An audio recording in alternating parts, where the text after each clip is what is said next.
मेरा नाम रीना है। मेरी शादी एक बड़े घर में हुई है। मेरे पति राजीव की फैमिली का अच्छा बिजनेस है। राजीव एकलौते हैं। सास ससुर मैं और राजीव, हम 4 लोग का परिवार है। राजीव और पापा जी सारा बिजनेस संभालते हैं, इसीलिए काम से वापस आने का कोई समय नहीं होता है। राजीव अब एक नया काम शुरू करने वाले हैं, नई जगह पर। वहां पर हमारा एक फार्म हाउस भी है, इसीलिए हम दोनों कुछ दिन वहीं जाकर रहेंगे। फार्म हाउस में समय बिताने के साथ राजीव अपना काम भी करते रहेंगे। सुबह जल्दी ही हम लोग फार्म हाउस में पहुंच गए। फार्म हाउस की देखरेख के लिए एक नौकर रखा था। वो वहीं पास एक रूम में रहता था।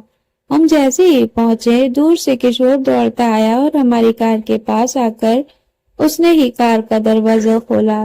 नमस्ते मालकिन, हंसते हुए मुझे बोला। राजीव ने कहा, ये किशोर है, हमारे फार्म हाउस की देखभाल करता है। मैं अंदर जाकर बैठी। थोड़ी देर बाद राजीव अपने काम में बिजी हो गए। उन्होंने किशोर को कहा कि मैडम को फॉर्म दिखा देते हैं। किशोर बोला, ठीक है साहब। वो मुझे फॉर्म दिखाने ले गया। फार्म में हम घूम रहे थे, तब गेट के बाहर से एक लगभग 6-7 साल की लड़की ने किशोर को आवाज लगाई। वो स्कूल से वापस जा रही थी। किशोर बोला, मैडम मैं आता हूँ। वो गेट पर खड़ा उस लड़की से बातें करने लगा। मेरी नजर पड़ी तो वो लड़की मेरी तरफ ही देख रही थी। फिर वापस आकर बोला, मैडम आप आराम करिए, मैं आता हूँ। ऐसा बोलकर वो चला गया। अगले दिन सुबह फिर राजीव अपने काम से जल्दी चले गए। मैं सुबह सो कर उठी। मेरे उठते ही मेरे दरवाजे पर किशोर दिखाई दिया। मैंने पूछा, क्या कर रहे हो यहाँ पर? बोला, मैडम अभी आया हूँ चाय लेकर। मैंने बोला, ठीक है, यहाँ टेबल पर रख दो और चले जाओ। मैं नहाकर किचन में गई। किशोर वहीं था, अपना कुछ काम कर रहा था। फिर वो मुझसे क्या बात करने लगा। मैं उस तरह की लड़की नहीं हूँ कि कोई एकदम से मुझसे बात करे और मैं भी उससे करने लगूं। इसलिए मैंने उसकी बातों पर कोई जवाब नहीं दिया। यहाँ का पुराना नौकर था, इसीलिए मैं उसकी बातें सुन भी नहीं रही थी। अगर ऐसा नहीं होता तो शायद मैं उसे डांट देती। अभी मुझे यहाँ आए 2-3 दिन हो गए थे। मैंने ये नोटिस किया कि वो मुझसे बात करने की कोशिश लगातार करता ही रहता था। एक दोपहर में कमरे में अकेली बैठी थी। अचानक से किशोर कमरे में आता है। बोलता है, मैडम मुझे कुछ पूछना है। मैंने बोला, क्या? बोला, मैडम आप बुरा मत मानना। मैंने बोला, पूछो। बोला, मैडम मैं आपकी एक फोटो ले सकता हूँ। मेरे मुंह से निकला, क्या? बाहर निकलो अभी कमरे से। किशोर बोला, मैडम आप गलत समझ रहे हैं, मेरी बात तो सुनिए। मुझे पता नहीं क्यों गुस्सा आ गया। मैंने बोला, बाहर निकलो या अभी तुम्हारे साहब को फोन करूं। इतना बड़ा घर और मेरे लिए तो अनजान ही था, ऊपर से वो इस तरह की बातें कर रहा था। मुझे कुछ अजीब लगा। मैंने सोचा शाम को राजीव आएंगे तो सबसे पहले इसकी छुट्टी करवाऊंगी। शाम को राजीव आए तो मैंने उनको सब बताया।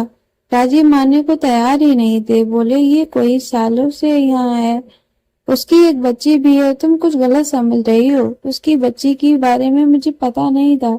मैंने बोला, कई सालों से यहाँ कोई लड़की भी नहीं आई थी।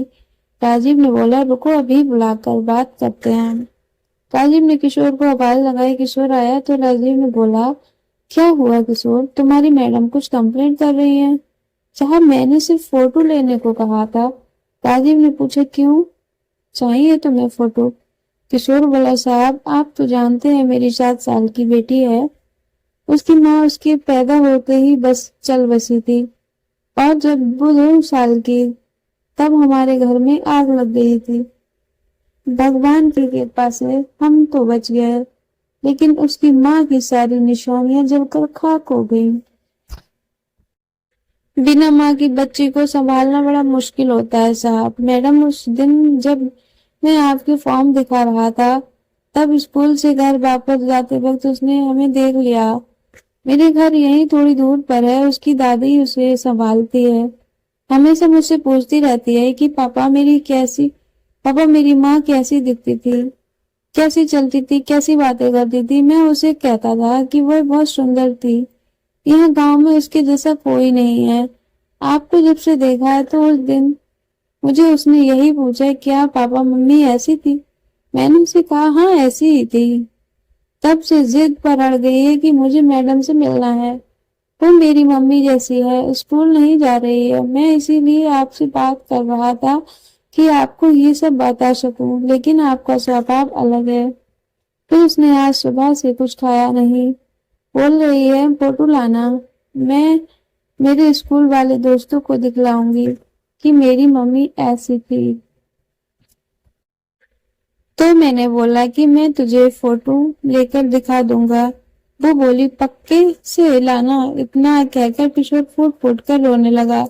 रोते हुए यही बोला, बच्ची है मैडम, उसका नसीब ही ऐसा, पैदा होते ही माँ मर गई और बाप मुझ जैसा मिला। मैडम हम साहब से कुछ भी नहीं बोल देते थे, साहब का कभी मुझे डर नहीं लगा।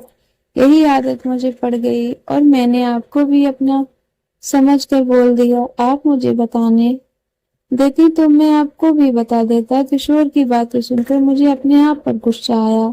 राजीव ने किशोर को चुप कराया और कहा कि बच्ची को वहां क्यों रखते हो, उसे यहीं रखो, इतना बड़ा फार्म हाउस है। कल बच्ची को लेकर आओ। सुबह वो बच्ची को लेकर आया। बच्ची को दूर से ही मुझे दिखा रहा था, शायद अब भी झिझक रहा था। मैं खुद बच्ची के पास गई, बोला अरे हम यहाँ 4 दिन से हैं और आप अब आ रही हैं। मेरा ऐसे कहने पर बच्ची के चेहरे पर जो मुस्कान आई वो अनमोल थी।